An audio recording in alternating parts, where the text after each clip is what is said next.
നമസ്കാരം, സ്വാഗതം എല്ലാ പ്രിയപ്പെട്ട പ്രേക്ഷകർക്കും പ്രൈം ടൈം ന്യൂസിലേക്ക്. വഖഫ് നിയമ ഭേദഗതി ബില്ലിനെ അനുകൂലിച്ച് വോട്ട് ചെയ്യാൻ ആഹ്വാനവുമായി KCBC. കേരളത്തിൽ നിന്നുള്ള MP-മാർ ബില്ലിനെ അനുകൂലിച്ച് വോട്ട് ചെയ്യണം എന്ന് സർക്കുലർ. മുനമ്പത്തെ ജനങ്ങൾക്ക് നീതി ലഭിക്കണമെങ്കിൽ വഖഫ് നിയമം ഭേദഗതി ചെയ്യപ്പെടണം എന്നും സർക്കുലറിൽ പറയുന്നു. റാഫി കരീം കൊച്ചിയിൽ നിന്ന് ഞങ്ങളുടെ പ്രതിനിധി ചേരുന്ന വിവരങ്ങളുമായി. റാഫി, വഖഫ് നിയമ ഭേദഗതിയുമായി ബന്ധപ്പെട്ട കാര്യങ്ങൾ വലിയ രാഷ്ട്രീയ ചർച്ചകൾക്ക് ഇടവച്ചിട്ടുള്ള കാര്യമാണ്. അവിടെ BJP-യുടെ താല്പര്യങ്ങൾക്കനുസരിച്ചാണ് വഖഫ് നിയമ ഭേദഗതി കൊണ്ടുവരുന്നത് എന്നതിലെ ആശങ്ക പ്രതിപക്ഷ രാഷ്ട്രീയ പാർട്ടികൾ പങ്കുവെക്കുമ്പോഴാണ് KCBC MP-മാർക്ക് ഇപ്പോഴൊരു സർക്കുലർ KCBC പുറത്തിറക്കുന്നത്. എന്താണ് ആ സർക്കുലറിൽ പറയുന്നത്? ആ സർക്കുലറിലൂടെ പുറത്തുവരുന്ന ആഹ്വാനം എന്താണ്? തീർച്ചയായും KCBC പുറത്തിറക്കിയിരിക്കുന്ന സർക്കുലർ പ്രകാരം മുനമ്പത്തെ ജനങ്ങൾക്ക് വേണ്ടി കേരളത്തിൽ നിന്നുള്ള MP-മാർ പാർലമെന്റിൽ വഖഫ് നിയമ ഭേദഗതി ബില്ലിനെ അനുകൂലമായി വോട്ട് ചെയ്യണമെന്നാണ് ആവശ്യപ്പെട്ടിരിക്കുന്നത്. കേരള കത്തോലിക് ബിഷപ്സ് കൗൺസിൽ ആവശ്യപ്പെട്ടിരിക്കുന്നത് മുനമ്പത്തെ ജനങ്ങൾക്ക് നീതി ലഭിക്കണമെങ്കിൽ വഖഫ് നിയമ ഭേദഗതി നടപ്പാകണം. എന്നാൽ മാത്രമാണ് ഭരണഘടന അനുസൃതമല്ലാത്ത നിയമങ്ങൾ ഭേദഗതി ചെയ്യപ്പെട്ടാൽ മാത്രമാണ് ഈ മുനമ്പത്തെ ജനങ്ങൾക്ക് നീതി ലഭിക്കൂ എന്നുള്ളതാണ് ഈ ആഹ്വാനത്തിൽ, ഈ കുറിപ്പിൽ പ്രധാനമായും പറയുന്നത്. ഒപ്പം തന്നെ മുനമ്പത്തെ ജനങ്ങൾ നിയമാനുസൃതമായി കൈവശം വെച്ച് അനുഭവിച്ചു വന്ന ഭൂമിയിന്മേലുള്ള റവന്യൂ അവകാശങ്ങൾ ഭേദിക്കുന്ന തരത്തിലുള്ള ഇപ്പോഴുണ്ടായിരിക്കുന്ന പ്രശ്നങ്ങൾക്ക് പരിഹാരമാകണമെങ്കിൽ അവരോടൊപ്പം നിൽക്കണം. ഇപ്പോൾ അതിന് പറ്റിയ ഒരു അവസരമാണ്. ആ അവസരത്തിൽ പൂർണ്ണമായും മുനമ്പത്തെ ജനങ്ങളെ പിന്തുണയ്ക്കണമെന്നും ഇന്ന് KCBC ഇറക്കിയ ഈ ഒരു സർക്കുലറിൽ ആവശ്യപ്പെടുന്നുണ്ട്. എന്തായാലും ഇത് കേരളത്തിൽ നിന്നുള്ള MP-മാരോടാണ് പാർലമെന്റിൽ ബില്ലിന് അനുകൂലമായി വോട്ട് ചെയ്യണമെന്ന് ആവശ്യപ്പെട്ടിരിക്കുന്നത്. ഇത് വലിയ പ്രതിസന്ധി സൃഷ്ടിക്കുമെന്നുള്ളതാണ്. കാരണം നേരത്തെ JPC-യിൽ ഈ ബില്ല് വന്നപ്പോൾ, ജോയിന്റ് പാർലമെന്ററി കൗൺസിലിൽ ബില്ല് വന്നപ്പോൾ ഇന്ത്യ മുന്നണിയിലെ MP-മാരെല്ലാം തന്നെ 11 MP-മാരും ഈ ബില്ലിന് പ്രതികൂലമായിട്ടായിരുന്നു വോട്ട് ചെയ്തത്. ഈ ബില്ലിനെ അനുകൂലിക്കാൻ 11 MP-മാരും തയ്യാറായിരുന്നില്ല. ഇനി ഈ ബില്ല് പാർലമെന്റിലേക്ക് എത്തുമ്പോൾ KCBC ഇത്തരത്തിലൊരു ആഹ്വാനം നടത്തുകയും ചെയ്യുമ്പോൾ ഇതിൽ ഏതു തരത്തിലുള്ള നിലപാടായിരിക്കും കേരളത്തിൽ നിന്നുള്ള MP-മാരെടുക്കുക എന്നുള്ളത് നിർണായകമാണ്.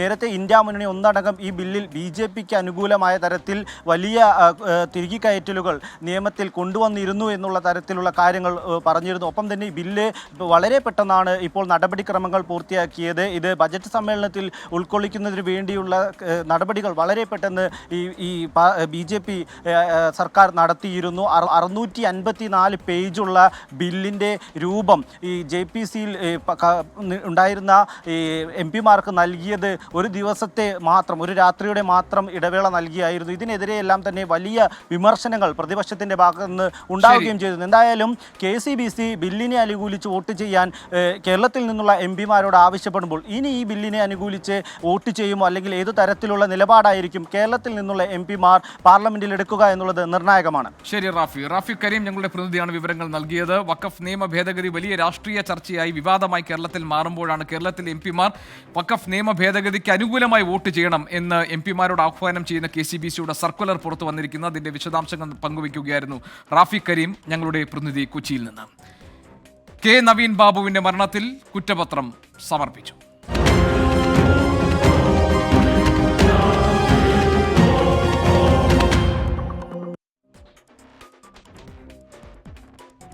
കണ്ണൂർ മുൻ ADM നവീൻ ബാബുവിന്റെ ആത്മഹത്യാ കേസിൽ PP ദിവ്യ കുറ്റക്കാരിയെന്ന് കുറ്റപത്രം. ക്ഷണിക്കാത്ത ചടങ്ങിലേക്ക് വന്ന് ദിവ്യ നടത്തിയ അധിക്ഷേപ പരാമർശങ്ങളാണ് ആത്മഹത്യയിലേക്ക് നയിച്ചതെന്നും കുറ്റപത്രം വ്യക്തമാക്കുന്നു. ശാസ്ത്രീയ തെളിവുകളടക്കം ശേഖരിച്ച് തയ്യാറാക്കിയ കുറ്റപത്രം കണ്ണൂർ ഫസ്റ്റ് ക്ലാസ് മാജിസ്ട്രേറ്റ് കോടതിയിൽ സമർപ്പിച്ചു. ഫോൺ രേഖകൾ, CCTV ദൃശ്യങ്ങൾ അടക്കമുള്ള ശാസ്ത്രീയ തെളിവുകൾ, വിവാദ പെട്രോൾ പമ്പ് ഉടമ TV പ്രശാന്തൻ ഉൾപ്പെടെ 79 പേരുടെ സാക്ഷിമൊഴി. നവീൻ ബാബു ആത്മഹത്യ ചെയ്ത 5 മാസത്തിന് ശേഷമാണ് കേസിൽ അന്വേഷണ സംഘം കുറ്റപത്രം സമർപ്പിച്ചത്. നവീൻ ബാബുവിന്റെ യാത്രയപ്പ് ചടങ്ങിൽ PP ദിവ്യ നടത്തിയ അധിക്ഷേപ പരാമർശങ്ങളാണ് ആത്മഹത്യയിലേക്ക് എത്തിച്ചത് എന്നാണ് കുറ്റപത്രം. തുടർന്നുള്ള ഔദ്യോഗിക ജീവിതത്തിൽ ഗുരുതര വേട്ടയാടലുകൾ ഉണ്ടാകുമെന്ന് നവീൻ ബാബു ഭയപ്പെട്ടതായി കുറ്റപത്രത്തിൽ ആമുഖമായി പറയുന്നു. അധിക്ഷേപത്തിന് പിന്നിൽ കൃത്യമായ ആസൂത്രണമുണ്ടെന്നാണ് കണ്ടെത്തൽ. കളക്ടറേറ്റിലെ യാത്രയപ്പിലേക്ക് PP ദിവ്യയ്ക്ക് ക്ഷണമുണ്ടായിരുന്നില്ല. കളക്ടറുടെ സ്റ്റാഫിനെ ഫോണിൽ വിളിച്ച് പരിപാടിയെക്കുറിച്ച് ദിവ്യ അന്വേഷിച്ചു. കണ്ണൂരിലെ പ്രാദേശിക ചാനലിനെ വിളിച്ചു വരുത്തി യാത്രയപ്പ് പരിപാടി ചിത്രീകരിപ്പിച്ചതും അത് പ്രചരിപ്പിച്ചതും PP ദിവ്യ തന്നെയെന്നും കുറ്റപത്രത്തിലുണ്ട്.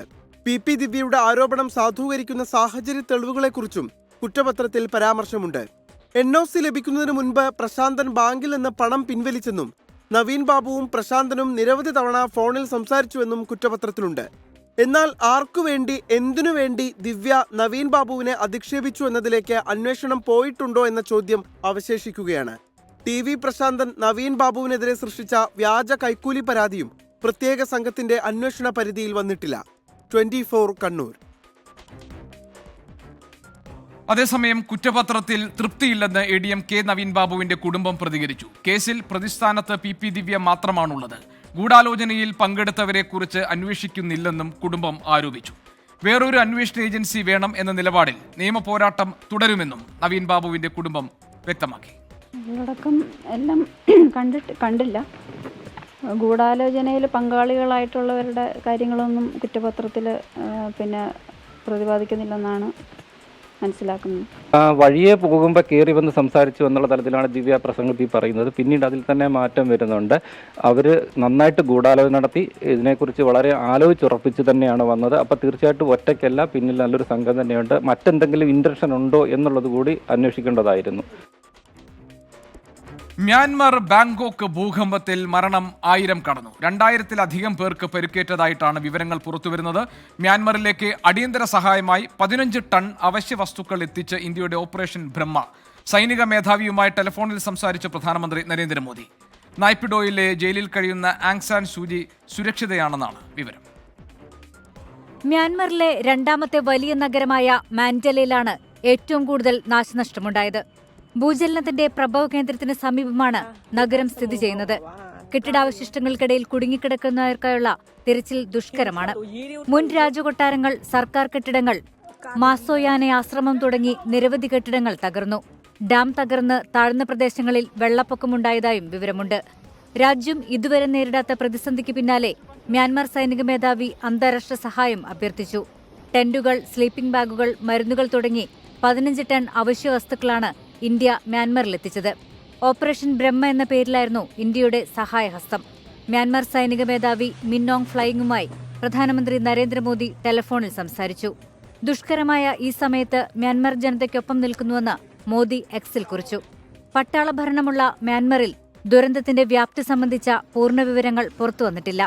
വാർത്താ സംവിധാനമൊരുക്കാൻ സഹായിക്കുമെന്ന് ഇലോൺ മസ്കിന്റെ സ്റ്റാർലിങ്ക് കമ്പനി അറിയിച്ചു. മ്യാൻമർ തലസ്ഥാനമായ നായ്പെഡോയിലെ ജയിലിൽ കഴിയുന്ന ഓങ് സാൻ സൂചി സുരക്ഷിതയെന്നാണ് വിവരം. മ്യാൻമറിലെ സൈനിക മേധാവി പരിക്കേറ്റവരെ ആശുപത്രിയിലെത്തി സന്ദർശിച്ചു. മാൻഡല വിമാനത്താവളത്തിൽ താത്കാലിക ആശുപത്രി പ്രവർത്തനം ആരംഭിച്ചു. അമേരിക്ക, ഫ്രാൻസ്, ജപ്പാൻ, ചൈന തുടങ്ങിയ രാജ്യങ്ങൾ മ്യാൻമറിന് സഹായമെത്തിച്ചു. ബാങ്കോക്കിൽ മെട്രോയുടെയും ലൈറ്റ് റെയിലിന്റെയും പ്രവർത്തനം പുനരാരംഭിച്ചു. International desk 24. വധശിക്ഷ നടപ്പാക്കാൻ തീരുമാനിച്ചു എന്നറിയിച്ച് യമനിലെ ജയിലിൽ കഴിയുന്ന മലയാളി നഴ്സ് നിമിഷപ്രിയയ്ക്ക് ഒരു ഫോൺ കോൾ. വധശിക്ഷയ്ക്കായി തീയതി തീരുമാനിച്ചെന്നും ജയിൽ അധികൃതരെ വിവരം അറിയിച്ചുവെന്നും അഭിഭാഷകയെ എന്ന് പരിചയപ്പെടുത്തിയ സ്ത്രീ പറഞ്ഞതായി നിമിഷപ്രിയ പറയുന്നു. ആക്ഷൻ കൗൺസിൽ ഭാരവാഹികൾക്ക് അയച്ച ശബ്ദ സന്ദേശത്തിലാണ് നിമിഷപ്രിയ ഇക്കാര്യങ്ങൾ പറയുന്നത്. നിമിഷപ്രിയയുടെ ശബ്ദ സന്ദേശം 24 ലഭിച്ചു. എന്നാൽ നിമിഷപ്രിയയുടെ വധശിക്ഷയുമായി ബന്ധപ്പെട്ട് ഇതുവരെ അറിയിപ്പുകളൊന്നും ലഭിച്ചിട്ടില്ല എന്ന് യമനിലെ ഇന്ത്യൻ എംബസി വിശദീകരിച്ചു.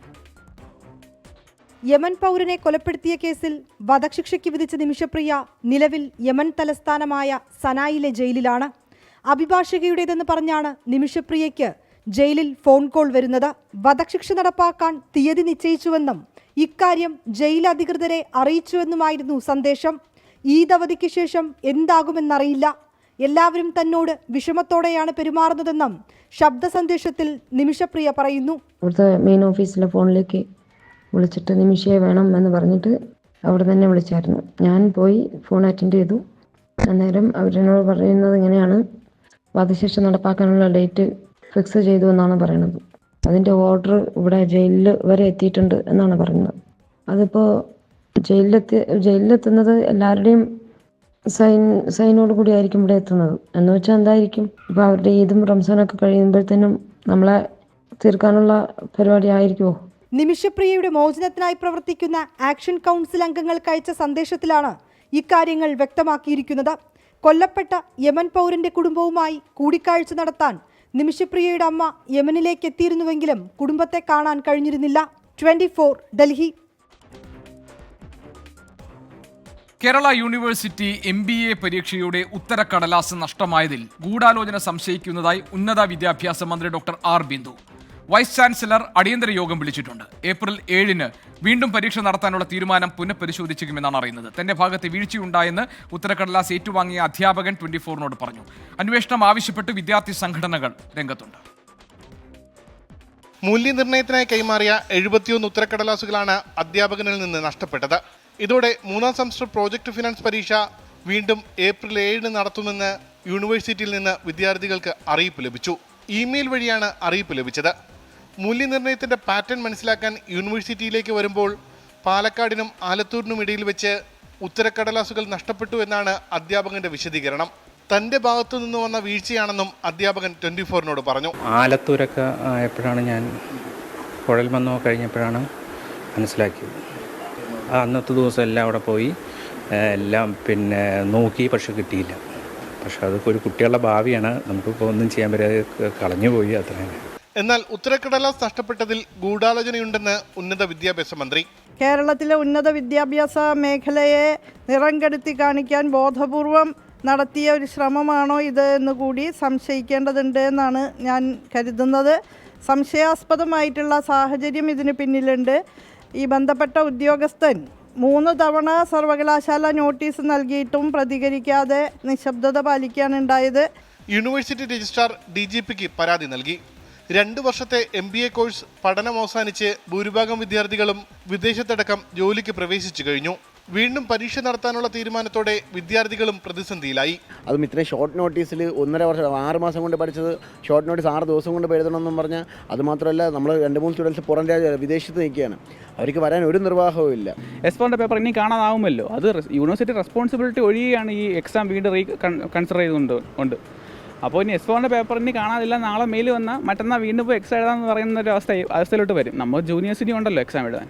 വൈസ് ചാൻസലർ വിളിച്ച യൂണിവേഴ്സിറ്റി പരീക്ഷാ വിഭാഗത്തിന്റെ അടിയന്തര യോഗം ചൊവ്വാഴ്ച ചേരും. പരീക്ഷാ തീയതി നീട്ടി നൽകാനാണ് ആലോചന. മൂല്യനിർണ്ണയം വേഗത്തിൽ നടത്തി റിസൾട്ട് പ്രസിദ്ധീകരിക്കാനും ആലോചിക്കുന്നുണ്ട്.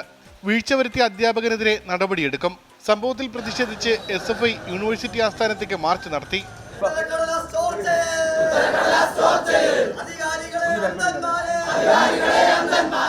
24 തിരുവനന്തപുരം. സ്വാഗതം വീണ്ടും പ്രൈം ടൈമിലേക്ക്. മറ്റു വാർത്തകളുമായി പ്രൈം ടൈം തുടരുന്നു. ഒമാൻ ഒഴികെയുള്ള ഗൾഫ് രാജ്യങ്ങളിൽ നാളെയായിരിക്കും ചെറിയ പെരുന്നാൾ. സൗദിയിൽ മാസപ്പിറ കണ്ടു എന്ന വിവരം വരുന്നു. ഒമാനിൽ ചെറിയ പെരുന്നാൾ തിങ്കളാഴ്ചയാണ്. ഒമാനിൽ ഇന്ന് മാസപ്പിറവി കണ്ടില്ല. റമദാൻ 30 പൂർത്തിയാക്കിയാണ് തിങ്കളാഴ്ച ഈദുൽ ഫിത്തർ ആഘോഷം നടക്കാൻ പോകുന്നത്.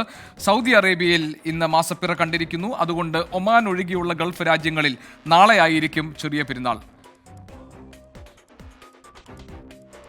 സൗദിയിൽ മാസപ്പിറ കണ്ടു. ഒമാൻ ഒഴികെയുള്ള ഗൾഫ് രാജ്യങ്ങളിൽ ചെറിയ പെരുന്നാൾ നാളെ. ഒമാനിൽ ചെറിയ പെരുന്നാൾ തിങ്കളാഴ്ചയായിരിക്കും. ഒമാനിൽ മാത്രം ഇന്ന് മാസപ്പിറവി കണ്ടിട്ടില്ല. റമദാൻ 30 പൂർത്തിയാക്കിയാണ് തിങ്കളാഴ്ച ഈദുൽ ഫിത്തർ ആഘോഷം നടക്കാൻ പോകുന്നത്. സൗദിയിൽ മാസപ്പിറ കണ്ടു എന്ന വിവരങ്ങൾ പുറത്തു വരുന്നു. അതുകൊണ്ട് തന്നെ ചെറിയ പെരുന്നാൾ ഒമാൻ ഒഴികെയുള്ള ഗൾഫ് രാജ്യങ്ങളിൽ നാളെയായിരിക്കും. ജലീൽ കണ്ണമംഗലം നമ്മളോടൊപ്പം ചേരുന്നു. റിയാദിൽ നിന്ന് ജലീൽ, വിവരങ്ങൾ പറയൂ.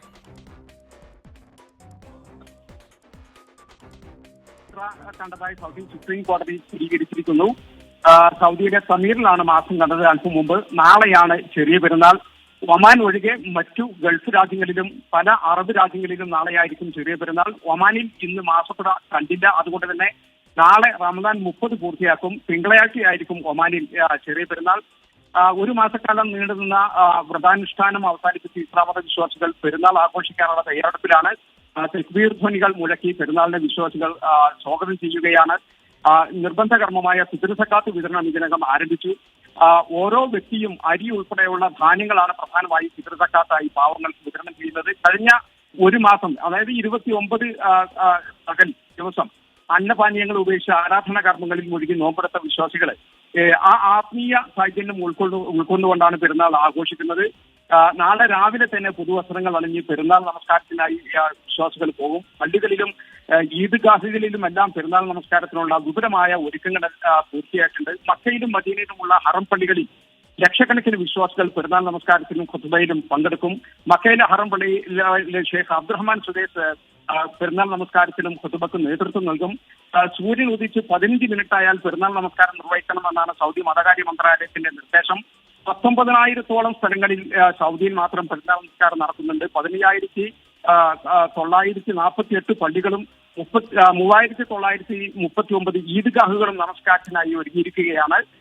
പെരുന്നാൾ ആശംസകൾ കൈമാറുക, പെരുന്നാൾ വിഭവങ്ങൾ തയ്യാറാക്കുക, ബന്ധുക്കളെയും സുഹൃത്തുക്കളെയും സന്ദർശിക്കുക തുടങ്ങിയവയെല്ലാം ഈദ് ദിനത്തിൽ വിശ്വാസികൾ ചെയ്യാറുണ്ട്. സൗദിയിലും മറ്റ് ഗൾഫ് രാജ്യങ്ങളിലുമെല്ലാം പെരുന്നാളിനെ വരവേൽക്കാനുള്ള വളരെ വിപുലമായ ഒരുക്കങ്ങളാണ് ഇപ്പോൾ കാണുന്നത്.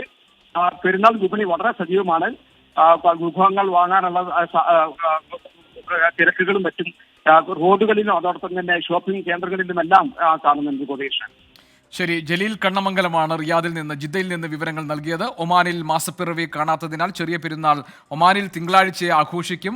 സൗദി അറേബ്യയിൽ മാസപ്പിറവി കണ്ടു. ഒമാൻ ഒഴികെയുള്ള ഗൾഫ് രാജ്യങ്ങളിൽ നാളെയാണ് ചെറിയ പെരുന്നാൾ. ആ ഒരുക്കങ്ങളിലേക്ക്, ആഘോഷത്തിന്റെ ഒരുക്കങ്ങളിലേക്ക് കടന്നിരിക്കുന്നു എന്നതാണ് ജലീൽ കണ്ണമംഗലം ജിദ്ദയിൽ നിന്ന് റിപ്പോർട്ട് ചെയ്യുന്നത്. പാലക്കാട് തച്ചനാട്ടുകരയിൽ തെരുവ് നായയുടെ ആക്രമണത്തിൽ 4 വയസ്സുകാരന് പരിക്കേറ്റു. കറുത്തേനിക്കുണ്ട് കോട്ടയിൽ വീട്ടിൽ ശിവദാസന്റെയും സിനിയുടെയും മകൻ സനിലിനാണ് പരിക്കുപറ്റിയത്. വീട്ടുമുറ്റത്ത് കളിക്കുന്നതിനിടെ തെരുവുനായ ആക്രമിക്കുകയായിരുന്നു. ശ്രീജിത്ത് ശ്രീകുമാരൻ പാലക്കാട്ട് നിന്ന് വിവരങ്ങൾ നൽകാനുണ്ട്. ശ്രീജിത്ത്, ഇത് എപ്പോഴാണ് ഈ മോന് ഈ നായയുടെ ആക്രമണം ഉണ്ടായത്? എന്താണ് നിലവിലെ സാഹചര്യം? പരിക്കുകൾ ഗുരുതരമാണോ? മുഖത്ത് കാര്യമായ രീതിയിൽ ഈ സനിൽ എന്ന കുഞ്ഞിന്റെ മുഖത്ത് കാര്യമായ രീതിയിൽ പരിക്ക് പറ്റിയിട്ടുണ്ട്. ഇന്ന് ഉച്ചയോടുകൂടിയായിരുന്നു ഈ ഒരു ആക്രമണം ഉണ്ടായത്. എന്തായാലും ഈ കുഞ്ഞ് ഇപ്പോൾ സുരക്ഷിതനാണ്. ഈ കുഞ്ഞിനെ കടിച്ച നായ പെട്ടെന്ന് തന്നെ വീട്ടുമുറ്റത്ത് കളിക്കുകയായിരുന്നു. ആ സമയത്ത് നായ പെട്ടെന്ന് തന്നെ ഓടി വന്ന് കടിക്കുകയായിരുന്നു. പെട്ടെന്ന് തന്നെ ഈ കുഞ്ഞിന്റെ ചെറിയച്ഛൻ വന്ന നായിൽ നിന്ന് കുട്ടിയെ രക്ഷപ്പെടുത്തുകയായിരുന്നു. എന്തായാലും നാട്ടുകാർ വളരെ ആശങ്കയിലാണ്. ഈ കുട്ടിയെ മാത്രമല്ല, പ്രദേശത്തെ മറ്റു ചില ആളുകൾക്കും കടിയേറ്റിട്ടുണ്ട് എന്ന തരത്തിൽ സ്ഥിരീകരിക്കാത്ത വാർത്തകൾ വരുന്നുണ്ട്. പേവിഷബാധയുള്ള നായയാണോ എന്ന് സംശയിക്കുന്നുണ്ട്. പഞ്ചായത്തും അധികൃതരും ഒരു ഇടപെടൽ ഈ വിഷയത്തിൽ നടത്തുന്നുണ്ട്. എന്തായാലും കുട്ടിയെ പെട്ടെന്ന് തന്നെ പ്രാഥമികമായ ചികിത്സ നൽകാൻ ആശുപത്രിയിലേക്ക് കൊണ്ടുപോയി. കുത്തിവയ്പ്പടക്കമുള്ള നടപടിക്രമങ്ങൾ പൂർത്തീകരിച്ചിട്ടുണ്ട്. മറ്റു പ്രശ്നങ്ങളൊന്നുമില്ല. പക്ഷേ ഈ നായയെ ഇതുവരെ കണ്ടെത്താൻ കഴിയാത്ത ആശങ്ക പരത്തുന്നുണ്ട്. ആ മേഖലയിൽ ഇപ്പോഴും പരിശോധനകൾ തുടരുകയാണ്. GK. ശരി, ശ്രീജിത്ത് ശ്രീകുമാറിനാണ് പാലക്കാട്ട് നിന്ന് വിവരങ്ങൾ നൽകിയത്. ചാലക്കുടി നഗരത്തിലിറങ്ങിയ പുലിയെ മയക്കുവെടി വെച്ച് പിടികൂടണമെന്ന് MLA സനീഷ് കുമാർ ജോസഫ്. ഇന്നലെ കാടുകുറ്റി കുറുവക്കടവിൽ വളർത്തുനായയെ പുലി ആക്രമിച്ചിരുന്നു. അതിനിടെ ഇടുക്കി വണ്ടിപ്പെരിയാറിൽ വീണ്ടും പുലി ഇറങ്ങി എന്ന വിവരം വരുന്നു. വയനാട് ചുണ്ടലിൽ കടുവയുടെ ആക്രമണം. ചാലക്കുടിയുടെ വിവിധ മേഖലകളിൽ പുലി ഇറങ്ങിയിട്ട് 2 ആഴ്ചയായി. അതിനിടെയാണ് ഇന്നലെ രാത്രി കുറുവക്കടവ് സ്വദേശി ജനാർദ്ദന മേനോന്റെ വീട്ടിലെ വളർത്തുനായയെ പുലി കടിച്ചത്. വീട്ടുകാർ ടോർച്ചടിച്ചതോടെ നായയെ ഉപേക്ഷിച്ച് പുലി ഓടി മറഞ്ഞു. ഒച്ച കേട്ട് തുറന്നു പോയി. ഇത് ജനല വന്ന് തുറന്നു നോക്കി കഴിഞ്ഞപ്പോൾ പട്ടി ഈ പുലി ഇങ്ങനെ കടിച്ചുകൊണ്ടിരിക്കുന്നു. അപ്പൊ എന്റെ വിചാരം വേറെ ഏതോ ഒരു പട്ടി വന്ന് കടിക്കണമെന്ന്. പിന്നെയും നോക്കിയപ്പോൾ പുലിയാണ്. കഴുത്തിലും മുഖത്തും ഗുരുതരമായി പരിക്കേറ്റ നായ അവശ നിലയിലാണ്. വനം വകുപ്പ് ഉദ്യോഗസ്ഥർ സ്ഥലത്തെത്തി തെരച്ചിൽ നടത്തിയെങ്കിലും പുലിയെ കണ്ടെത്താനായില്ല. കൂടുതൽ ഉദ്യോഗസ്ഥരെയും RRT സംഘത്തെയും എത്തിച്ച മേഖലയിലാകെ പ്രത്യേക ഡ്രൈവായി തിരച്ചിൽ നടത്തണമെന്ന് ചാലക്കുടി MLA സനീഷ് കുമാർ ജോസഫ്. കൂടുതൽ ഫോഴ്സിനെ ഇട്ട് ഒരേ സമയത്ത് ഇതിനെ കണ്ടതായിട്ട് സ്ഥിരീകരിച്ച സ്ഥലങ്ങളിൽ ഒരു മാസമായിട്ടുള്ള തിരച്ചിൽ നടത്തി ഇതിനെ പിടിക്കുന്നതിന് വേണ്ട നടപടികൾ സ്വീകരിക്കണം. അതിനിടെ ഇടുക്കി വണ്ടിപ്പെരിയാർ ST നഗർ ഭാഗത്ത് പുലി ഇറങ്ങി. ഒരാഴ്ചക്കിടെ 3ാം തവണയാണ് പ്രദേശത്ത് പുലിയെ കാണുന്നത്. രാജാക്കാട് അജ്ഞാത ജീവിയുടെ ആക്രമണത്തിൽ 1000-ലധികം കോഴികൾ ചത്തു. രാജാക്കാട് സ്വദേശി നരേന്ദ്രന്റെ ഫാമിലെ കോഴികളെയാണ് കൊന്നത്. വയനാട് ചുണ്ടയിൽ ആനപ്പാറയിൽ വീണ്ടും കടുവയുടെ ആക്രമണമുണ്ടായി. ആനപ്പാറ സ്വദേശി ഈശ്വരന്റെ പശുവിനെ കടുവ ആക്രമിച്ചു. പ്രദേശത്തു നേരത്തെ 3 പശുക്കളെ കടുവ കൊന്നിരുന്നു. വനപാലകർ സ്ഥലത്ത് പരിശോധന നടത്തുന്നുണ്ട്. വയനാട് നെന്മേനി കുന്താണിയിൽ ജനവാസ കേന്ദ്രത്തിൽ പുലി ഇറങ്ങി. ഇന്ന് വൈകിട്ട് 6 മണിയോടെയാണ് പ്രദേശവാസികൾ പുലിയെ കണ്ടത്. തൊവരിമല എസ്റ്റേറ്റിലെ തേയിലച്ചെടികൾക്കിടയിലെ പാറയിൽ കിടക്കുന്ന നിലയിലാണ് പുലിയെ കണ്ടത്. വിവിധ ബ്യൂറോകൾക്കൊപ്പം ന്യൂസ് ഡെസ്ക് 24. സംസ്ഥാനത്ത് ചൂട് ഉയരുന്ന സാഹചര്യത്തിൽ ജാഗ്രതാ നിർദ്ദേശം നൽകി മുഖ്യമന്ത്രി പിണറായി വിജയൻ. ഉഷ്ണതരംഗ സാധ്യത മുന്നിൽ കണ്ട് വകുപ്പുകൾ ഏകോപിതമായി പ്രവർത്തിക്കണമെന്നാണ് നിർദ്ദേശം നൽകിയിരിക്കുന്നത്. തിരുവനന്തപുരം വെങ്ങാനൂരിൽ ബാങ്ക് ജീവനക്കാരന് സൂര്യാഘാതമേറ്റു. സംസ്ഥാനത്ത് വേനൽ ചൂട് ഉയരുന്ന സാഹചര്യത്തിലാണ് ജാഗ്രതാ നിർദ്ദേശം പുറപ്പെടുവിച്ചത്. ഉഷ്ണതരംഗ സാധ്യത മുന്നിൽ കണ്ട് ജാഗ്രത തുടരണമെന്നും വകുപ്പുകൾ ഏകോപിതമായ പ്രവർത്തനങ്ങൾ നടത്തണമെന്നും മുഖ്യമന്ത്രി പിണറായി വിജയൻ നിർദ്ദേശിച്ചു. ഉഷ്ണതരംഗത്തെ മറികടക്കാൻ കഴിയുന്ന നിർദ്ദേശങ്ങളും ജാഗ്രതാ സന്ദേശങ്ങളും തദ്ദേശ സ്വയംഭരണ സ്ഥാപനത്തിൽ നടപ്പിലാക്കണം. പൊതുസ്ഥലങ്ങളിൽ കുടിവെള്ളം ഉറപ്പുവരുത്തുന്നതിനായി തണ്ണീർപ്പന്തലുകൾ വ്യാപകമാക്കണം. പുറം ജോലിയിലേർപ്പെടുന്നവർക്ക് വിശ്രമ സൗകര്യം ഏർപ്പെടുത്തണം. തൊഴിലാളികൾക്ക് പുതുക്കിയ സമയക്രമം ഉറപ്പുവരുത്തണം തുടങ്ങിയവ നിർദ്ദേശത്തിൽ ഉൾപ്പെടുന്നു. ഉയർന്ന ചൂട്, സൂര്യാഘാതം, സൂര്യതപം, നിർജ്ജലീകരണം തുടങ്ങി നിരവധി ഗുരുതരമായ ആരോഗ്യ പ്രശ്നങ്ങൾക്ക് കാരണമാകുന്നതിനാൽ ശുദ്ധജലം കുടിക്കുക, പകൽ 11 മുതൽ 3 വരെയുള്ള സമയത്ത് നേരിട്ട് ശരീരത്തിൽ കൂടുതൽ സമയം തുടർച്ചയായി സൂര്യപ്രകാശമേൽക്കുന്നത് ഒഴിവാക്കുക തുടങ്ങിയ നിർദ്ദേശങ്ങൾ സംസ്ഥാന ദുരന്ത നിവാരണ അതോറിറ്റി പുറപ്പെടുവിക്കുന്നു. അതേസമയം തിരുവനന്തപുരം വെങ്ങാനൂരിൽ ബാങ്ക് ജീവനക്കാരന് സൂര്യാഘാതമേറ്റു. പുല്ലാമുക്ക് പട്ടികജാതി വികസന കോർപ്പറേഷൻ ബാങ്കിലെ ജീവനക്കാരൻ ബിജിലാലിനാണ് സൂര്യാഘാതമേറ്റത്. 24 തിരുവനന്തപുരം. ജിം സന്തോഷ് കൊലക്കേസിൽ മറ്റു രണ്ടുപേരെ കൂടി ലക്ഷ്യം വെച്ചിരുന്നതായി പ്രതികൾ. സന്തോഷിന്റെ കാൽ തകർക്കുകയായിരുന്നു ലക്ഷ്യമെന്നും പ്രതികൾ പോലീസിനോട് പറഞ്ഞു. മനു, രാജീവ് എന്നിവരുടെ അറസ്റ്റ് രേഖപ്പെടുത്തിയിട്ടുണ്ട്. പ്രതികൾക്ക് കൊടും ക്രിമിനലുകളുമായി ബന്ധമുള്ളതിന്റെ തെളിവുകളും പുറത്തുവന്നു. അതിനിടെ കേസിലെ പ്രധാന പ്രതി ആലുവ അതുൽ എറണാകുളത്തെത്തിയതായും വിവരങ്ങൾ വരുന്നു. വാഹന പരിശോധനയ്ക്കിടെ പ്രതി രക്ഷപ്പെട്ടു. അറസ്റ്റിലായ പ്രതികളെ വൈദ്യപരിശോധനയ്ക്ക് വിധേയരാക്കി. കഴിഞ്ഞ ദിവസം കസ്റ്റഡിയിലെടുത്ത കുക്കു എന്ന മനുവിന്റെയും രാജപ്പൻ എന്ന രാജീവിന്റെയും അറസ്റ്റാണ് ഇന്ന് ഉച്ചയോടെ രേഖപ്പെടുത്തിയത്. ഇതിൽ കൊലപാതകത്തിൽ നേരിട്ട് പങ്കുള്ളയാളാണ് രാജീവ് എന്ന് പോലീസ് പറയുന്നു. സന്തോഷിന്റെ വീട്ടിലേക്ക് 2 തവണ തോട്ടയെറിഞ്ഞതായി രാജീവ് പോലീസിനോട് സമ്മതിച്ചതായാണ് വിവരം. സന്തോഷിന്റെ വീടിന് മുന്നിൽ കിടന്ന ഡംബൽ എടുത്ത് അകത്ത് കടന്നു. തോട്ട വീണ് തകർന്ന സന്തോഷിന്റെ കാൽ ഡംബൽ കൊണ്ട് പിന്നെയും തകർത്തു. സന്തോഷിനെ എഴുന്നേറ്റ് നടക്കാൻ കഴിയാത്ത വിധം ആയുഷ്കാലം കിടപ്പിലാക്കുകയായിരുന്നു ലക്ഷ്യമെന്നും പ്രതികൾ പറഞ്ഞതായാണ് വിവരം. സന്തോഷിന് പിന്നാലെ മറ്റ് 2 പേരെ കൂടി പ്രതികൾ ലക്ഷ്യമിട്ടിരുന്നു. ചവറയിലെ ക്ഷേത്ര ഉത്സവത്തിനിടെയുണ്ടായ തർക്കമാണ് ഇവരോടുള്ള പ്രതികാരത്തിന് കാരണം. അക്രമത്തിനായി പ്രതികൾ മുന്നൊരുക്കങ്ങൾ നടത്തിയത് കുക്കുവിന്റെ വീട്ടിലായിരുന്നു. ഇതിനിടെ പ്രതികൾക്ക് കൊടും ക്രിമിനലുകളുമായുള്ള ബന്ധം വ്യക്തമാക്കുന്ന ചിത്രങ്ങളടക്കം പുറത്തുവന്നു. മറ്റു പ്രതികൾ ഉടൻ പിടിയിലാകുമെന്നും അന്വേഷണം ഊർജിതമെന്നും അന്വേഷണ ഉദ്യോഗസ്ഥ കരുനാഗപ്പള്ളി ASP അഞ്ജലി ഭാവന. അന്വേഷണം നടക്കുന്നുണ്ട്, പ്രതികളിലേക്ക് ഉടനെ. മനുവിനെയും രാജീവിനെയും വൈദ്യപരിശോധനയ്ക്ക് ശേഷം കോടതിയിൽ ഹാജരാക്കി. 24 കൊല്ലം. ആശാ വർക്കേഴ്സിന്റെ സമരത്തെ തള്ളിപ്പറയേണ്ട കാര്യമില്ലെന്ന് CPM സംസ്ഥാന സെക്രട്ടറി MV ഗോവിന്ദൻ. ആശാ വർക്കർമാരെ തൊഴിലാളികളായി അംഗീകരിക്കണം എന്നതാണ് നിലപാട്. SUCI, ജമാഅത്തെ ഇസ്ലാമി, SDPI ഉൾപ്പെടെ യോജിച്ച് സംസ്ഥാനത്തിനെതിരെ സമരം നടത്തുകയാണെന്നും MV ഗോവിന്ദൻ പറഞ്ഞു. ആരാണ് ഈ ആശാ വർക്കർമാർക്ക് കൂടുതൽ ആനുകൂല്യം കൊടുക്കേണ്ടത്? കേന്ദ്ര ഗവൺമെന്റാണ്. കേന്ദ്ര ഗവൺമെന്റ് അസന്നിഗ്ധമായി പറഞ്ഞു, ഞങ്ങൾ തരില്ല. ഞങ്ങൾക്കൊരു കാര്യം മാത്രമേ പറയാനുള്ളൂ, ആശാ വർക്കർമാരുടെ സമരത്തോട് നമുക്ക് ഐക്യദാർഢ്യമുണ്ട്, ഒരു സംശയമില്ല. ഞങ്ങൾ ഈ സമരത്തിനെതിരല്ല. സമരത്തിൻ്റെ ഭാഗമായിട്ട് തന്നെ സംഭാഷണം നടന്നിട്ടുണ്ട്. കേന്ദ്ര ഗവൺമെൻറ്റിൻ്റെ കയ്യിൽ ഈ കാര്യം ബന്ധപ്പെട്ടുകൊണ്ട് ബഹുമാനപ്പെട്ട മന്ത്രി തന്നെ മെമ്മോറാണ്ടം നൽകിയിട്ടുണ്ട്. കേന്ദ്രമെടുക്കുന്ന നിലപാട് അടിസ്ഥാനപ്പെടുത്തി ഞങ്ങൾ നിലപാട് സ്വീകരിക്കുമെന്ന് മുഖ്യമന്ത്രി വ്യക്തമാക്കിയിട്ടുണ്ട്. പക്ഷേ അതൊന്നും ഞങ്ങൾക്ക് ബാധകമല്ല. ഞങ്ങൾക്കിപ്പോൾ കിട്ടിക്കൊണ്ടിരിക്കുന്ന 13,200 നിന്ന് 21,000 എത്തിയാൽ മാത്രമേ സമരം പിൻവലിക്കുള്ളൂ എന്ന് പറഞ്ഞുകൊണ്ട് ഒരു തരത്തിലും കേരളത്തിൽ ചെയ്യാനാവാത്ത കാര്യം വെച്ച് സമരം ചെയ്തുകൊണ്ടിരിക്കുന്നത്, അവർക്ക് നേതൃത്വം കൊടുത്തുകൊണ്ടിരിക്കുന്നത് കമ്മ്യൂണിസ്റ്റ് വിരുദ്ധ നിലപാട് സ്വീകരിച്ചു പോകുന്ന ആറു പിന്തിരിപ്പൻ ശക്തിയുടെ കയ്യിൽ കളിക്കുന്ന ഒരവസ്ഥയിലേക്ക് കാര്യങ്ങൾ വന്നാൽ അതിനെ തുറന്നു കാണിക്കുക എന്ന് മാത്രമേ ഇടതുപക്ഷ പ്രസ്ഥാനത്തിന് നിർവാഹമുള്ളൂ. ഇതാ കാര്യം. കാസർഗോഡ് നിന്ന് ഞങ്ങളുടെ പ്രതിനിധി അരുൺ പാറയ്ക്കൽ നമ്മളോടൊപ്പമുണ്ട് വിവരങ്ങളുമായി. അരുൺ, ഇതുവരെ ആശാ വർക്കർമാരുടെ സമരത്തെ പരസ്യമായി തള്ളിപ്പറയുകയും അപഹസിക്കുകയുമായിരുന്നു CPM നേതാക്കൾ ചെയ്തിരുന്നത്. പക്ഷേ CPM സംസ്ഥാന സെക്രട്ടറി MV ഗോവിന്ദൻ ഇന്ന് ആശാ വർക്കർമാരുടെ സമരത്തെ അംഗീകരിക്കാൻ തയ്യാറാവുകയാണോ? അതാണോ അദ്ദേഹത്തിന്റെ പ്രസംഗത്തിലെ ഉള്ളടക്കം? അതുതന്നെയാണ് ഇന്നിപ്പോൾ MV ഗോവിന്ദന്റെ പുതിയ പ്രസംഗം വന്നിരിക്കുന്നത്. കയ്യൂരിലെ പരിപാടിയിലായിരുന്നു MV ഗോവിന്ദൻ നിലപാട് വ്യക്തമാക്കിയത്. ആശാ സമരത്തെ തള്ളിപ്പറയേണ്ട കാര്യമില്ല എന്ന് അദ്ദേഹം പറഞ്ഞിരിക്കുന്നു.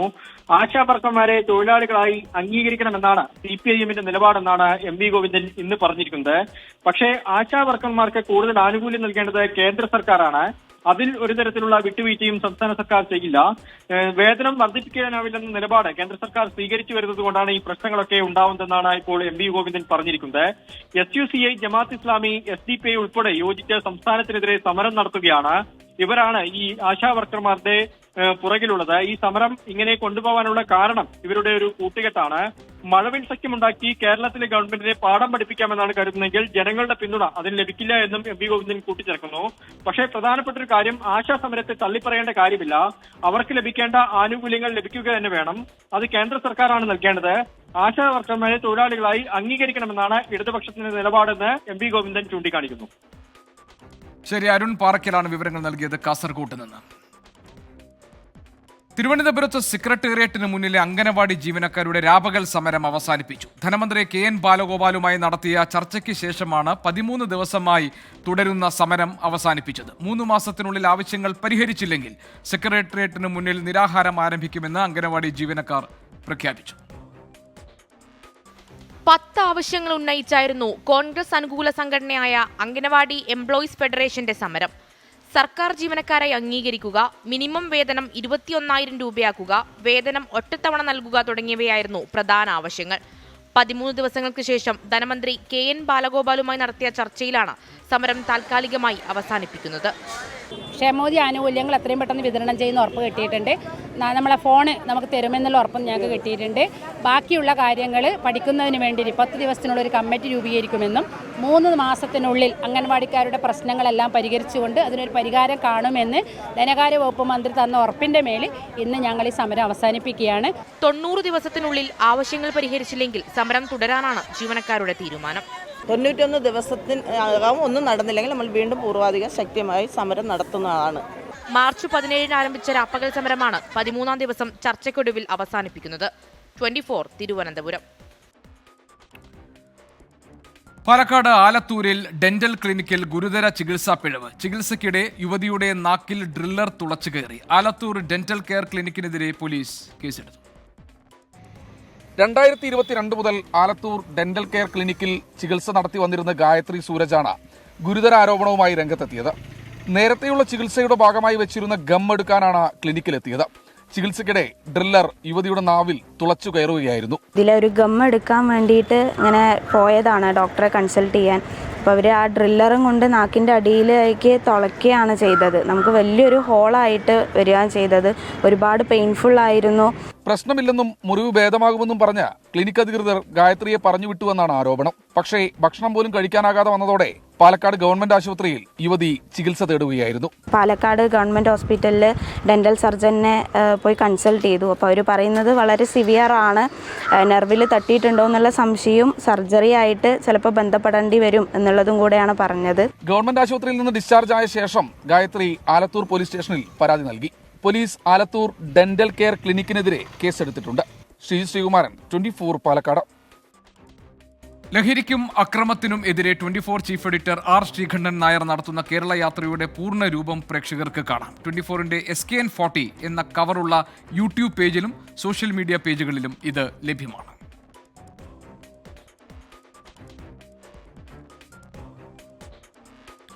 മുണ്ടക്കൈ ചൂരൽമല പുനരധിവാസത്തിന് ലുലു ഗ്രൂപ്പ് 50 വീടുകൾ നൽകും. ലുലു ചെയർമാൻ MA യൂസഫ് അലി മുഖ്യമന്ത്രി ഇക്കാര്യം അറിയിച്ചു. നേരത്തെ മുഖ്യമന്ത്രിയുടെ ദുരിതാശ്വാസ നിധിയിലേക്ക് ലുലു ഗ്രൂപ്പ് 5 കോടി രൂപ കൈമാറിയിരുന്നു. ദുരിതബാധിതരുടെ പുനരധിവാസത്തിനായിരുന്നു 5 കോടി രൂപ നൽകിയത്. അതിനു പിന്നാലെയാണ് ഇപ്പോൾ 50 വീടുകൾ കൂടി നൽകാൻ തീരുമാനിച്ചിരിക്കുന്നത്.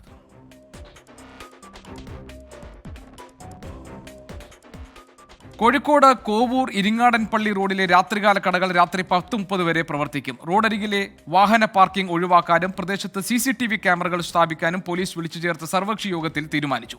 കടകളുടെ പ്രവർത്തനവുമായി ബന്ധപ്പെട്ട് സംഘർഷമുണ്ടായ പശ്ചാത്തലത്തിലാണ് ഈ തീരുമാനം വന്നിരിക്കുന്നത്. കോവൂർ ഇരിങ്ങാടൻപള്ളി റോഡിലെ രാത്രികാല കടകളുടെ മറവിൽ ലഹരി ഉപയോഗം വ്യാപകമാണെന്ന നാട്ടുകാരുടെ പരാതിയും തുടർന്നുണ്ടായ സംഘർഷങ്ങളുടെയും പശ്ചാത്തലത്തിലാണ് കടകളുടെ രാത്രി ഏറെ വൈകിയുള്ള പ്രവർത്തനത്തിന് നിയന്ത്രണം ഏർപ്പെടുത്തിയത്. കച്ചവടം കുറച്ചു കാലത്തേക്ക് 10:30 മണി വരെ ഉണ്ടാവുള്ളൂ. പിന്നെ ഏതെങ്കിലും രീതിയിലുള്ള ഇഷ്യൂസ് ഉണ്ടാകുന്ന സമയത്ത് അത് ആ സബ് കമ്മിറ്റി വിലയിരുത്തിയിട്ട് മുന്നോട്ട് പോകാനും അവിടെ പ്രശ്നങ്ങളില്ലാതെ നോക്കാനും വേണ്ടി ആ സബ് കമ്മിറ്റി പ്രത്യേകം ശ്രദ്ധിക്കാനും തീരുമാനമെടുത്തിട്ടുണ്ട്. പാർക്കിങ്ങിന് പ്രത്യേകം സൗകര്യമൊരുക്കും. പ്രദേശത്തെ പ്രശ്നങ്ങൾ പഠിക്കാൻ വ്യാപാരികളും നാട്ടുകാരും ഉൾപ്പെടുന്ന സബ് കമ്മിറ്റി രൂപീകരിച്ചു. പുതിയ സമയക്രമം അനുസരിച്ച് 1 മാസത്തെ പ്രവർത്തനം വിലയിരുത്തി ആവശ്യമെങ്കിൽ മാറ്റങ്ങൾ വരുത്തും. ഏതെങ്കിലും ഷോപ്പിൽ പ്രശ്നം ഉണ്ടെങ്കിൽ വീണ്ടും ഈ സബ് കമ്മിറ്റിയുടെ തീരുമാനം അനുസരിച്ച് അത് ഷോപ്പ് തുറക്കണോ വേണ്ടോ എന്നുള്ളത് തീരുമാനിക്കും. നാട്ടുകാരെ പ്രയാസപ്പെടുത്തുന്ന ഒരു നടപടിയും വ്യാപാരികളുടെ ഭാഗത്തു നിന്നുണ്ടാകില്ലെന്നും സംയുക്തമായാണ് തീരുമാനങ്ങളെന്നും വ്യാപാരി പ്രതിനിധികൾ വ്യക്തമാക്കി. 24 കോഴിക്കോട്. പ്രൈം ടൈം തുടരുന്നു. നോക്കാം ഇനി ഇന്നത്തെ കാലാവസ്ഥ. ഇപ്പോഴത്തെ കാലാവസ്ഥ സമർപ്പിക്കുന്നത് Berger paints 100 years of trust.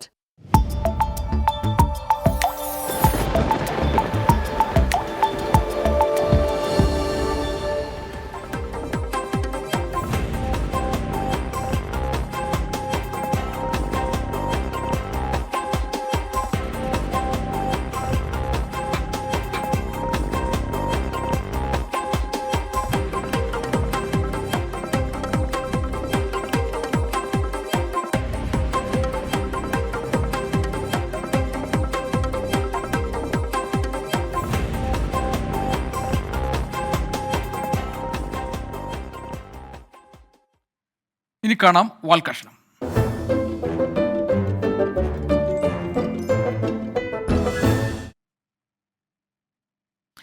Kerala university MBA പരീക്ഷയുടെ ഉത്തരക്കടലാസ് നഷ്ടമായതിൽ അധ്യാപകനെതിരെ നടപടിയെന്ന് ഉന്നത വിദ്യാഭ്യാസ മന്ത്രി. വീഴ്ചയുണ്ടായി എന്ന് ഉത്തരക്കടലാസ് ഏറ്റുവാങ്ങിയ അധ്യാപകൻ 24-നോട് വ്യക്തമാക്കി.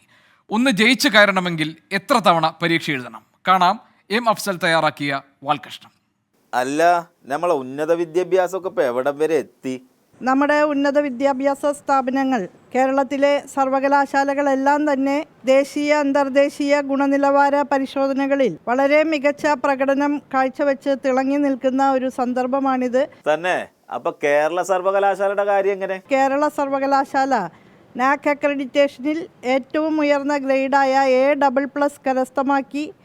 NIRF റാങ്കിങ്ങിൽ പൊതു സർവകലാശാലകളുടെ ലിസ്റ്റിൽ രാജ്യത്ത് 9ാം സ്ഥാനത്താണ് സർവകലാശാല എത്തിയിട്ടുള്ളത്. ടീച്ചറെ, നമുക്കൊരു വാർത്ത ഒന്ന് കണ്ടു നോക്കിയാലോ? കേരള സർവകലാശാലയിൽ ഗുരുതര വീഴ്ച സംഭവിച്ചിരിക്കുകയാണ്. MBA വിദ്യാർത്ഥികളുടെ ഉത്തരക്കടലാസ് അധ്യാപകൻ നഷ്ടപ്പെടുത്തി എന്നാണ് റിപ്പോർട്ട്. വീണ്ടും പരീക്ഷ നടത്തുമെന്ന് സർവകലാശാല അറിയിച്ചിട്ടുണ്ട്. 2022-24 ബാച്ചിലെ 71 MBA വിദ്യാർത്ഥികളുടെ ഉത്തരക്കടലാസാണ് നഷ്ടമായത്. ഇനി പറയും, ഉത്തരപേപ്പറും കൂടെ അല്ലാതെ ആവിയിൽ നോക്കി കുട്ടികളെ ജയിപ്പിക്കണ അതുവരെ വളർന്നു നമ്മളെ ഉന്നത വിദ്യാഭ്യാസം, അല്ലേ? സംശയാസ്പദമായിട്ടുള്ള സാഹചര്യം ഇതിന് പിന്നിലുണ്ട്. അല്ല, ആ സംശയം തീർക്കുക. ഈ ഉത്തരപേപ്പർ കൊണ്ടുപോകാൻ ഏൽപ്പിച്ച ആ സാറോട് തന്നെ ചോദിച്ച് സംശയം തീർക്കുക. 13-ാം തീയതി രാത്രിയാണ് പേപ്പറിൻ്റെ 71 പേപ്പറുമായിട്ട് അതിൻ്റെ കാരണം ഞാനത് ഫസ്റ്റ് ടൈമാണ് വാല്യൂ ചെയ്യുന്നത്. ആദ്യത്തേതാണല്ലേ? അപ്പം നല്ലൊരു ഭാവി നിങ്ങൾക്ക് കാണുന്നുണ്ട്. ബാക്കി പറയും, എങ്ങനെ നിങ്ങൾ പോയത്? എറണാകുളം വരെ വണ്ടി ഓടിച്ചിട്ട് അവിടുന്ന് എങ്ങനെയും ട്രിവാൻഡ്രം എത്തിക്കഴിഞ്ഞാൽ 15-ാം തീയതി എത്താമെന്ന് വിചാരിച്ചിട്ടാണ് ഇവിടുന്ന് പോയത്. മോട്ടോർ സൈക്കിളിലേ ചായപ്പൊടിയും പഞ്ചസാരയൊക്കെ ഇങ്ങനെ തൂക്കി പോണത് പോലെ പേപ്പറും തൂക്കി ഇറങ്ങി. പോയപ്പോൾ ഇത് ഇടയിൽ നിന്ന് വീണ് പോയി. ടീച്ചർ കേട്ടോ, ഉത്തരപേപ്പർ പാറിപ്പോയി. വീഴ്ചയിൽ പറ്റിയതാവണം. പോയി. ആ കുട്ടികളോട് നീ എന്ത് പറയും ടീച്ചറെ? അത്രയ്ക്ക് യോഗമുള്ളൂ എന്ന് കരുതിയാൽ മതി. യോഗം എങ്ങനെങ്കിലും ഒന്ന് പഠിച്ച് രക്ഷപ്പെടാൻ വേണ്ടി പരീക്ഷ എഴുതിയ കുട്ടികളാണ്. അല്ല സാറേ, ഇത് വീണ് പോയത് നിങ്ങൾ അറിഞ്ഞില്ലേ? വീണ് പോയിരിക്കണം എന്ന് ഞാൻ വിചാരിക്കണു. ബൈക്കിലായിരുന്നു അല്ലേ? ബൈക്കിലായിരുന്നു. ബൈക്കിൽ തൂക്കി പിടിച്ച് പോകുന്നതാണ്. സംഗതി പാറിപ്പോയി. അല്ല, ഇത് എവിടുന്നാ പോയത് എന്ന് വല്ല ഐഡിയ ഉണ്ടോ? ആലത്തൂരൊക്കെ ആയപ്പോഴാണ് ഞാൻ കുഴൽമന്നോ കഴിഞ്ഞപ്പോഴാണ് മനസ്സിലാക്കിയത്. ആലത്തൂർ എത്തിയപ്പോൾ തന്നെ സാധനം പോയിക്കണു. അല്ല, എന്നിട്ട് നിങ്ങൾ അവിടെ ഇറങ്ങി തെരഞ്ഞോ? അന്നത്തെ ദിവസം എല്ലാം അവിടെ പോയി എല്ലാം പിന്നെ നോക്കി, പക്ഷെ കിട്ടിയില്ല. എങ്ങനെ കിട്ടാനാ? എന്നിട്ട് നിങ്ങളിത് വേറെ ആരോടെങ്കിലും പറഞ്ഞോ? 14-ാം തീയതി രാത്രി ഞാൻ യൂണിവേഴ്സിറ്റി പോയി. 15-ാം തീയതി അവിടെ എത്തി. അവർ അറിയിച്ചു. അറിയിച്ചപ്പോൾ എന്താ പറഞ്ഞേ? ഇതിന്റെ പ്രൊസീജിയർ നോക്കിയിട്ട് പറയാമെന്നാണ് എൻ്റെ അടുത്ത് പറഞ്ഞിട്ടുള്ളത്. തന്നെ ടീച്ചറെ, മൂപ്പര് അപ്പം തന്നെ വിവരം പറഞ്ഞുകൊടുത്തേ. ഈ ബന്ധപ്പെട്ട ഉദ്യോഗസ്ഥൻ 3 തവണ സർവകലാശാല നോട്ടീസ് നൽകിയിട്ടും പ്രതികരിക്കാതെ നിശബ്ദത പാലിക്കുകയാണ് ഉണ്ടായത്. എങ്ങനെ മൂപ്പര് പ്രതികരിക്കുക? അല്ല സാറേ, ഈ കുട്ടികൾ ഇനിയിപ്പോൾ എന്താ ചെയ്യുക? സ്റ്റുഡൻസിനെ പിന്നെ അവരെ പഠിപ്പിക്കണമെങ്കിൽ ഞാൻ പഠിപ്പിക്കുക, കാരണം കുറച്ച് ലാഗ് വന്നിട്ടുണ്ടാകുമല്ലോ. എങ്ങനെയുണ്ട്? മൂപ്പര് വേണമെങ്കിൽ ആദ്യം മുതൽ പഠിപ്പിക്കാന്ന്. ഈ കുട്ടികൾക്കൊക്കെ വേറെ പണിയുണ്ട് സാറേ. ഇവിടെ തന്നെ നമുക്ക് സർട്ടിഫിക്കറ്റിൻ്റെ ഇഷ്യൂ കാരണം ജോലി കിട്ടാത്തവർ നിവൃത്തിയില്ലാതെ ഇപ്പോൾ വിദേശത്ത് പോയതാണ്. അപ്പോൾ അവരങ്ങനെ അവിടെ നിന്നൊരു ജോലി സെറ്റ് ചെയ്ത് അങ്ങോട്ട് ചെന്നപ്പോൾ ഇവിടെ തിരിച്ചു വരാൻ ഭയങ്കര പാടുള്ള കാര്യം തന്നെയാണ്. വിസയ്ക്കൊക്കെ ഇഷ്യൂസ് വരാനുള്ളത്. കുട്ടികളൊക്കെ വേറെ ഓരോ രാജ്യത്ത് കൂടെ ഓരോ ജോലി എടുത്ത് ജീവിക്കുകയാണ്. ഇനിയും പരീക്ഷ എഴുതാന്ന് പറഞ്ഞാൽ ചില്ലറ കാര്യമല്ല. ഒരു പിന്നെ ഇന്റേണലിന്റെ ആവറേജ് അങ്ങനെയൊക്കെ എടുത്തിട്ട് അവർക്ക് എന്തെങ്കിലും ഒരു ആക്ഷൻ വേണമെങ്കിൽ എടുക്കാം. സാറടുത്ത ഐഡിയ കുറേ ഉണ്ട്. ഇന്റേണൽ മാർക്ക് നോക്കി ഒരു ആവറേജ് മാർക്ക് അങ്ങോട്ട് ഇട്ട് കൊടുക്കുക. എങ്ങനെയുണ്ട്? വെറുതെ ആൾക്കാരെ കൊണ്ട് ചിരിപ്പിക്കണ്ട. ഏതായാലും സംഗതി ആകെ പ്രശ്നം തന്നെയാണ്. അപ്പൊ പഠിച്ച് പരീക്ഷ എഴുതി ഇത് കഴിഞ്ഞു രക്ഷപ്പെട്ടു എന്ന് വിചാരിച്ച കുട്ടികൾ തിരിച്ചു വന്ന് പരീക്ഷ എഴുതോ അതോ ഇന്റേണൽ മാർക്കിന്റെ ആവറേജ് നോക്കി കുട്ടികളെ ജയിപ്പിക്കുമെന്നൊക്കെ കാത്തിരുന്ന് കാണാം.